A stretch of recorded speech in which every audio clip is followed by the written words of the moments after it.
Hola, ¿cómo están? En este video vamos a ver un tema que es difícil, así que mucha atención. Vamos a ver las medidas de asociación y las medidas de impacto, que todo esto sigue estando dentro del gran tema de la epidemiología analítica. ¿Ya? Así que vamos a ver dentro de las medidas de asociación al riesgo relativo, vamos a ver también el odds ratio, vamos a ver que el odds ratio se usa en algunas oportunidades, en cambio el riesgo relativo se usa en otras. Vamos a ver además el concepto de intervalo de confianza, que es muy difícil por si acaso y que se pregunta, pero que en este video va a quedar bien claro. ¿Ya? Vamos a ver además las medidas de impacto, dígase el riesgo atribuible y todos los derivados del riesgo atribuible, incluyendo el NNT y el NNH, que vamos a ver que son, ¿ya? Y finalmente un gran consejo en este tema que ahí les va a quedar todo súper claro. Así que empecemos con las medidas de asociación, partiendo por la más importante de todas, que es el riesgo relativo, ¿ya?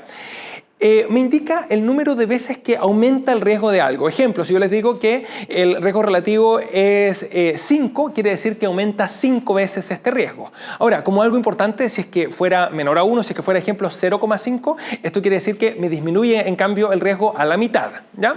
Ahora, la forma en que se calcula es como la división de las incidencias. Dígase, la incidencia en los expuestos a un factor de riesgo o a un medicamento o alguna cosa así, dividido por la incidencia en los no expuestos. ¿Ya?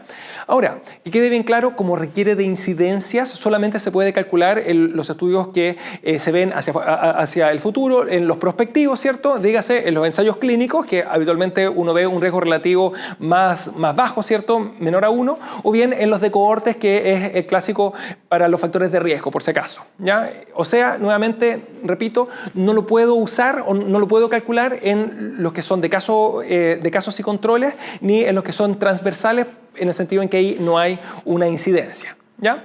Ahora, la forma de interpretar esto de acá es bien sencilla. Si es mayor a 1 quiere decir que aumenta el riesgo. Si es igual a 1 quiere decir que ni aumenta ni disminuye el riesgo, o sea que no hay asociación, porque recuerden que es una medida de asociación. Y si que en cambio es menor a 1, esto quiere decir que me disminuye el riesgo de que ocurra lo que sea que estoy evaluando.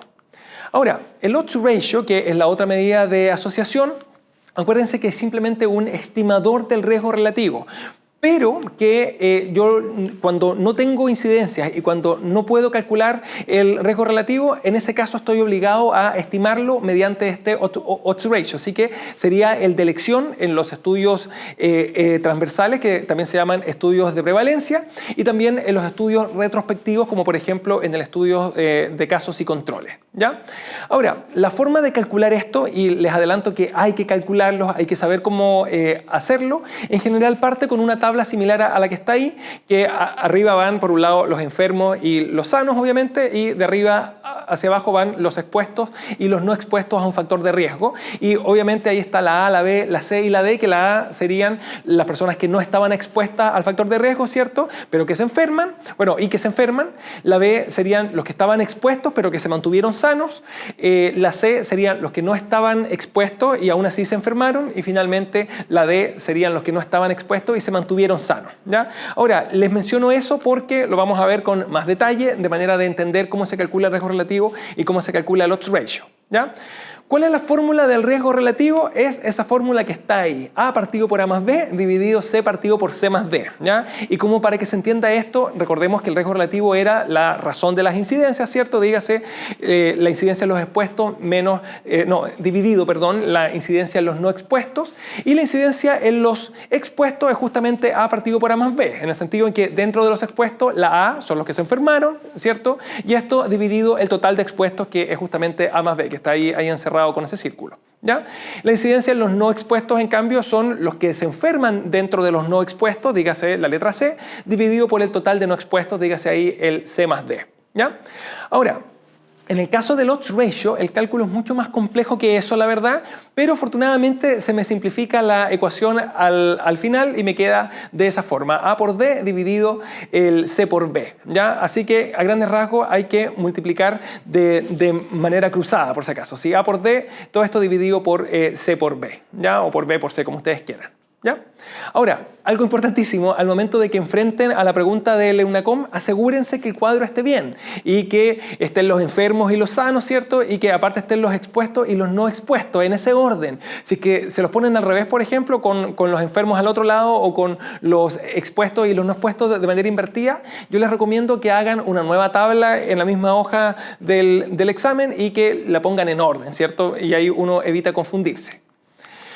Vamos a ver ahora este concepto del intervalo de confianza que se ha preguntado mucho en el último tiempo y en general uno habla de un intervalo de confianza al 95% en el sentido en que es como el espejo del P menor a 0,05, que si se acuerdan el P menor a 5% era cuando era algo significativo.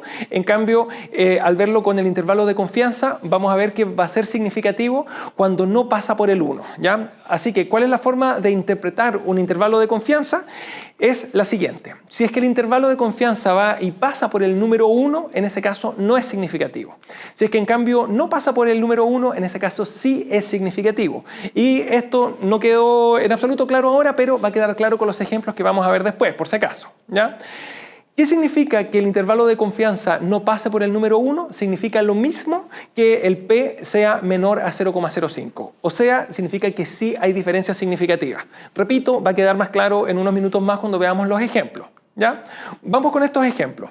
Me dicen que tiene un riesgo relativo de 2.4, o sea, aumenta el riesgo. Sería un factor de riesgo que me lo aumenta 2,4 veces. Y me dicen que el intervalo de confianza va desde 2, que es mayor a 1, ¿cierto?, hasta 2.8, que también es mayor a 1. Así que no pasa por el 1 y uno dice, sí, es estadísticamente significativo. En otras palabras, es un intervalo de confianza que es significativo, así que es un factor de riesgo que me aumenta el riesgo de manera estadísticamente significativa. ¿Ya? Fui súper redundante, yo lo sé, pero aún así es necesario como para que quede claro. Y ahora vamos a ser más redundantes todavía, así que sigamos viendo más ejemplos.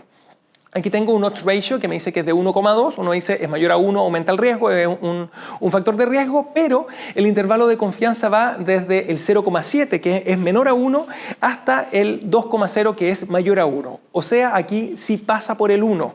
Y como pasa por el 1, uno dice esto no es significativo. En otras palabras, yo digo, tiene un odds ratio de 1,2, o sea, me aumenta el riesgo en un 20%.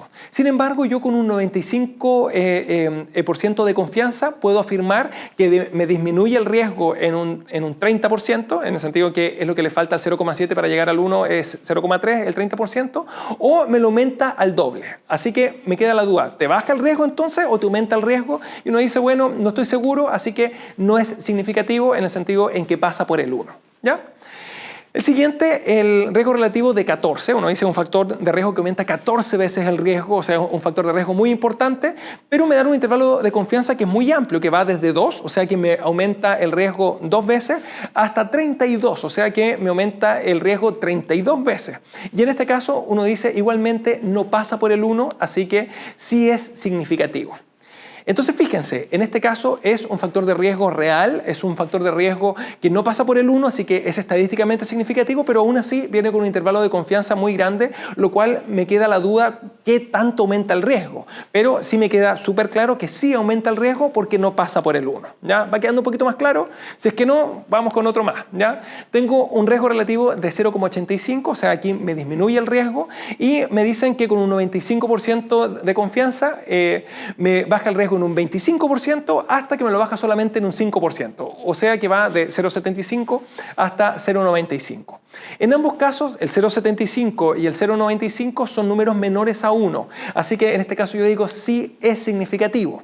Ahora, la diferencia de este es que el riesgo relativo está en 0,85, o sea, es menor a 1, y por lo tanto, en este caso no es un factor de riesgo, sino que es un factor de protección, por si acaso. ¿Ya? Ejemplo, un medicamento que tenga ese número, uno dice es un medicamento que sí sirve porque sí me baja el riesgo de muerte o de complicaciones o de lo que sea que se esté midiendo ahí, y lo hace de manera estadísticamente significativa porque el riesgo relativo no pasa por el 1. El siguiente me dicen que el odds ratio es de 0,2, o sea, me disminuye el riesgo y me lo disminuye mucho, ¿cierto? Me lo disminuye en un 80%, pero el riesgo relativo va desde 0,01 hasta 0,4, o sea, viene con un rango que es bien amplio, pero aún así el 0,01 es menor que 1 y el 0,4 es menor que 1 también, así que no pasa por el 1 y por lo tanto sí es estadísticamente significativo, así que nuevamente yo digo sí es un factor que me disminuye el riesgo, es un factor de protección real estadísticamente significativo, ¿ya? Y por si no les quedó claro, vamos con un último ejemplo, ¿cierto? Que me dice que el riesgo relativo es de 0,76 con el intervalo de confianza que va desde 0,35 menor que 1 hasta 1,02 que es mayor que 1 y en este caso uno dice no es significativo porque pasa por el 1. En otras palabras, yo digo tengo un riesgo relativo de 0,76 y por lo tanto esto me disminuye el riesgo en un 24%, sin embargo con un 95% de confianza puedo afirmar que lo baja entre un 65% o me lo aumenta en un 2%. Y nuevamente me quedo con la duda, entonces lo baja o lo aumenta y como no estoy seguro es lo mismo que decir no hay diferencias estadísticamente significativas. ¿Ya? ¿Quedó claro? Salud pública, lo siento. ¿Ya? Vamos con una pregunta que se ha hecho en el EUNACOM. Viene un vendedor y les dice, doctor, este medicamento reduce a la mitad las muertes por infarto. Y uno dice, mire, qué interesante, muéstrame los números. Y les dice, tiene un riesgo relativo de 0,5. O sea, efectivamente me disminuye el riesgo a la mitad. ¿Ya? Pero además me dicen que viene con intervalo de confianza al 95%, que va entre 0,3 y 0,7. Fíjense, ambos son números menores a 1, así que sí es estadísticamente significativo. Y uno le dice, dígame por favor cómo se llama el medicamento y cuánto cuesta como para empezar a dárselo a mis pacientes, siempre y cuando obviamente el examen, el estudio esté bien hecho. Ahora, si es que en cambio me dicen que el intervalo de confianza va de 0,07 a 1,22, en ese caso uno dice, bueno, ahí sí pasa por el 1, así que no habría diferencias estadísticamente significativas. Queda claro, en resumidas cuentas, ahí uno dice disminuye el riesgo y es estadísticamente significativo. En cambio, acá disminuye el riesgo igual, pero no es estadísticamente significativo, así que me quedo con la duda. Con que ustedes sean capaces de hacer esa diferencia es suficiente. Ahora, esto se ha preguntado mucho, así que viene una tercera pregunta que ha aparecido en el EUNACOM varias veces, en que se pregunta cuál es el factor de riesgo más importante, ¿ya? Y se entregan todas esas alternativas, así que las vamos a ir viendo una por una. La letra A dice que tiene un riesgo relativo de 0,5 y que va entre 0,4 y 0,6, que no pasa por el 1, así que es estadísticamente significativo, pero fíjense, tengo un riesgo relativo que es menor a 1, así que en este caso no es un factor de riesgo, es un factor protector, así que queda absolutamente descartada esa alternativa. Luego me dicen riesgo relativo de 2,5 en la B, de 4,5 en la C, de 7,3 en la D y de 2,6 en la E, así que todos esos sí son mayores a 1, en este caso sí aumentan el riesgo, así que hay que ver los intervalos de confianza como para ver si es que pasan por el 1 o no, como para ver si es que son significativos o no. En la B va de 2 a 3, ambos mayores a 1, así que no pasa por el 1, es significativo. En la C va de 3 hasta 6, así que nuevamente no pasa por el 1, así que es significativo. En la D va de 0,9, que es menor a 1, ¿cierto?, hasta el 15, así que ahí sí pasa por el 1 y queda absolutamente descartado por ese 0,9. Y en la E ocurre exactamente lo mismo, empieza en 0,7, que disminuye el riesgo, ¿cierto? Así que sí pasa por el 1, en el sentido en que llega hasta el 5,2, así que queda también descartado, ¿ya? Ahora, entre la B y la C, que ambos sí son factores de riesgo y ambos sí son estadísticamente significativos, me quedo con el que tiene el número más grande, dígase, me quedo con la alternativa C, en el sentido en que tiene un riesgo relativo de 4,5 en comparación con el de 2,5. Así que aumenta el riesgo 4,5 veces en comparación con el otro que solamente lo aumenta 2,5 veces. ¿Ya? Y si es que el cerebro ya se les fundió con las medidas de asociación, ahora vamos con un tema más difícil, ¿cierto? Que son las medidas de impacto, ¿ya? Dígase el riesgo atribuible y todos sus hermanos, ¿ya? Que son bien complicados, pero vamos a ver qué es lo importante nomás, de manera de dejar claro que no hay que saberse todo, sino que simplemente hay que saber cómo interpretarlos, entenderlos y saber que son medidas de impacto, ¿ya? ¿Qué es el riesgo atribuible? Es este aumento de riesgo en términos absolutos o bien el exceso de riesgo de una persona por estar expuesta a un factor de riesgo. ¿ya? Se calcula con la misma información, dígase con la incidencia en los expuestos y con la incidencia en los no expuestos, o sea, con la misma información que el riesgo relativo, con la diferencia que acá es la diferencia de las incidencias, dígase la incidencia en los expuestos menos la incidencia en los no expuestos, a diferencia del riesgo relativo que en cambio era la incidencia en los expuestos dividido por la incidencia en los no expuestos. ¿Ya? Ahora, la forma de interpretarlo es la que está ahí. Si es mayor que 0, en ese caso es algo que aumenta el riesgo. Si es que es menor que 0, me disminuye el riesgo, ¿cierto? O sea, si es que es negativo, disminuye el riesgo. Y si es que es igual a 0, en ese caso no tiene ningún impacto. Y es equivalente a decir que no hay ninguna asociación también, pero no entremos en eso, en el sentido de que es algo matemático que no vale la pena ver. Pero quédense con que si es mayor a 0, aumenta el riesgo, y si es menor a 0, disminuye el riesgo. ¿Ya? Ahora, como cosa importante, me permite calcular el NNT y el NNH, que son siglas que están en inglés, que significa Number Needed to Treat, el número necesario para tratar, y Number Needed to Harm, el número necesario para dañar. ¿Ya? Ahora, afortunadamente, uno puede llevarlo a una sigla similar en español, como número necesario para tratar y el número necesario para herir, si es que ustedes quieren. ¿Ya?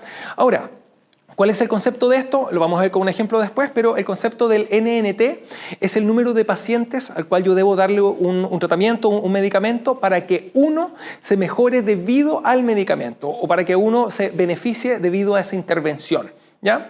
Y el número necesario para dañar, en cambio, es igualmente el número de pacientes al que yo necesito darles una intervención, darles un tratamiento para que uno tenga efectos adversos debido a ese medicamento. ¿Ya? Ahora, que esto quede bien claro. En la vida real, al yo no tratar a un paciente, algunos viven y otros se mueren. Y al tratarlos, nuevamente, algunos viven, otros se mueren, ya que son los que se mueren igual. Había unos que iban a vivir igual, pero existe un grupito que son los que realmente se benefician, que son los que se iban a morir sin el tratamiento o que iban a tener algún daño sin el tratamiento, pero que luego gracias a este tratamiento se mejoran. ¿Ya? Y esos son los únicos que son considerados en el NNT. ¿Ya? Ahora, las fórmulas son las que están ahí. El NNT es 1 partido el riesgo atribuible, pero en negativo, o sea, es 1 dividido la reducción de riesgo atribuible, ¿ya? Y el NNH es 1 dividido el riesgo atribuible de efectos adversos, ¿ya? Nadie lo ha pedido calcular nunca, pero sepan que esas son las fórmulas, y lo que sí me interesa es que el NNT y el NNH son una forma de expresar el riesgo atribuible que hay que saber interpretar. Y para que esto quede bien claro, vamos a ver algunos ejemplos, y ahí van a ver que va a quedar todo súper claro en el sentido en que esto sí se pregunta. ¿Ya? Me dan a elegir entre 4 fármacos, el fármaco A, B, C y D, y son las alternativas A, B, C y D de la pregunta de la UNACOM, y me dan los NNT y los NNH, y me dicen cuál de los 4 fármacos es el mejor. Veamos el NNT. Recuerden que era el número de pacientes al que yo tenía que dar el medicamento para que uno se beneficiara. Así que obviamente es mejor que sea 4 a que sea 40, en el sentido en que si se lo doy a 4 y uno ya se beneficia, se está beneficiando 1/4 de los pacientes. En cambio, si se lo tengo que dar a 40 para que uno se beneficie, en ese caso se está beneficiando 1/40 de los pacientes. Así que ahí entre el A y el C son mejores que el B y el D. ¿Ya? Y respecto al NNH, es totalmente lo contrario, en el sentido en que a mientras más pacientes yo deba dárselo como para que uno tenga un efecto adverso, eso sería mejor. Así que ahí hay que elegir al que viene con el número de 200 en contraposición al que viene con 60. ¿Ya? Así que de las 4 alternativas, la que hay que marcar sería la alternativa A, en el sentido en que es el fármaco con el NNT más bajo y con el NNH más alto. De hecho, el óptimo del NNT es que sea 1, dígase que haya que darle a un paciente un medicamento para que uno se beneficie. En cambio, en el NNH sería el infinito. Mientras más grande ese número, mejor, en el sentido en que hay que dárselo a infinitos pacientes como para que uno tenga efectos adversos. ¿Ya? Bueno, si el cerebro se le frió de nuevo, ahora viene algo más difícil todavía, ¿ya? Vamos a ver y a recordar las otras medidas de impacto. Por un lado está el riesgo atribuible, después viene el riesgo atribuible poblacional, luego viene el riesgo atribuible porcentual y finalmente está el riesgo atribuible poblacional porcentual o porcentual poblacional, ¿ya? Acá vienen con unas fórmulas que son un poco complicadas, no hay que sabérselas por si acaso, pero sí que hay que entender bien el concepto y vamos a intentar que quede claro con unos ejemplos ejemplos también. Así que empecemos. ¿Qué era el riesgo atribuible? Este exceso de riesgo en los pacientes que están expuestos, y que quede bien claro, es de los pacientes expuestos, ¿ya? Y en este caso la fórmula es el riesgo atribuible es igual a la incidencia de los expuestos menos la incidencia en los no expuestos, ¿ya? ¿Cuál era el riesgo atribuible poblacional? Y que ahí en la fórmula me falta una P por si acaso. Sería el exceso de riesgo en la población. Y en esta población hay algunas personas que sí están expuestas al factor de riesgo, pero hay otras personas que no están expuestas al factor de riesgo. Y la fórmula es bien similar, con la diferencia que es la incidencia de la población menos la incidencia en los no expuestos. Y repito, la gran diferencia con el anterior es que aquí hay personas expuestas al factor de riesgo, pero otras que no lo están. Luego de eso está el riesgo atribuible porcentual, que es el porcentaje de casos causados por un factor de riesgo en los pacientes expuestos. Dígase con esa fórmula que está ahí, que da lo mismo por si acaso, pero el tema es que es qué porcentaje de los casos es causado por un factor de riesgo y en quiénes, en los expuestos. Esto acá es muy similar al riesgo atribuible porcentual poblacional, que sería el porcentaje de casos causados igualmente por el factor de riesgo, pero no en los expuestos, sino que en la población, nuevamente en las cuales hay alguien que está expuesto y hay otras personas que no lo están, ¿ya? Así que, en resumen, los porcentuales me hablan del porcentaje de casos causados por un factor de riesgo y los poblacionales me hablan que se refiere a la población. En cambio, los no poblacionales son solamente en el grupo de los pacientes que están expuestos al factor de riesgo, ¿ya? Si no entendieron, no importa tanto, pero aún así lo que hay que saber es saber interpretarlo, así que vamos con estos ejemplos, ¿ya? Me dicen lo siguiente, me dicen el 90% de los cánceres de pulmón son causados directamente por el cigarrillo, digamos esto en Chile, o sea, en la población chilena del total de cánceres que hay, el 90% son causados por el cigarrillo. Y en ese caso no dice, me están hablando del riesgo atribuible porcentual poblacional, ¿ya? En el sentido en que se refiere al porcentaje de casos causados por un factor de riesgo en la población en la cual algunas personas fuman y otras personas no fuman, ¿ya? El siguiente caso, si no existiera la obesidad y los factores de riesgo cardiovascular, se habrían evitado el 50% de las muertes por COVID-19, ¿ya? Y quede bien claro, ese es un número que yo inventé solamente para este ejercicio, no es la realidad, o al menos yo no conozco cuál es el número exacto acá, pero nuevamente me están hablando del riesgo atribuible porcentual poblacional. ¿Por qué? Porque ¿qué porcentaje son las muertes que se habrían evitado si es que se elimina el factor de riesgo? Bueno, el porcentaje de muertes causadas por ese factor de riesgo. Y si me dice que se habría evitado el 50% de las muertes por COVID, eso quiere decir que del 50% de las muertes por COVID eran causadas directamente por este factor de riesgo que era la obesidad y los factores de riesgo cardiovascular, ¿ya? No sé si va quedando claro. Vamos con más ejemplos, como para que quede más claro, ¿ya? En los diabéticos me dicen que el 80% de las insuficiencias renales se deben a la diabetes. En este caso no me hablan de la población completa, me hablan de los diabéticos, o sea, de los expuestos al factor de riesgo llamada diabetes. Así que sería el riesgo atribuible porcentual, solamente porque me habla del porcentaje de casos de una enfermedad causada por un factor de riesgo en el grupo de los pacientes expuestos, ¿ya? Y finalmente, una vacuna presentaba efectos adversos, pero el placebo también, ¿ya? En el sentido en que no es el placebo el que genere el efecto adverso, pero ustedes saben que los pacientes pueden decir que igualmente sienten alguna molestia o les puede dar fiebre y dolor de cabeza por otras razones igual. Y se calculó que de cada 8 pacientes vacunados, 1 tenía efectos adversos que eran directamente atribuibles a la vacuna. En este caso estamos hablando del NNH y en este caso sería un NNH de 8, porque es 1 de cada 8, o sea, hay que darle la vacuna a 8 pacientes para que 1 sea dañado debido a un efecto adverso de esta vacuna, ¿ya? Y lo más importante de toda esta clase, que ya sé que fue una clase muy densa, así que pónganme mucha atención. Por favor, no sufran, ya, no sufran con estos temas, da lo mismo, ya si es que alguien no entiende esto bien, vea el video de nuevo, y si es que no lo quiere ver de nuevo, siga con otras cosas, en el sentido en que el EUNACOM tiene 180 preguntas de muchos temas, y esos temas obviamente valen más la pena y los va a hacer ser mejores médicos que saber el riesgo atribuible porcentual poblacional. Así que mucho ánimo, ya, y que estén muy bien, ¿ya? Un abrazo.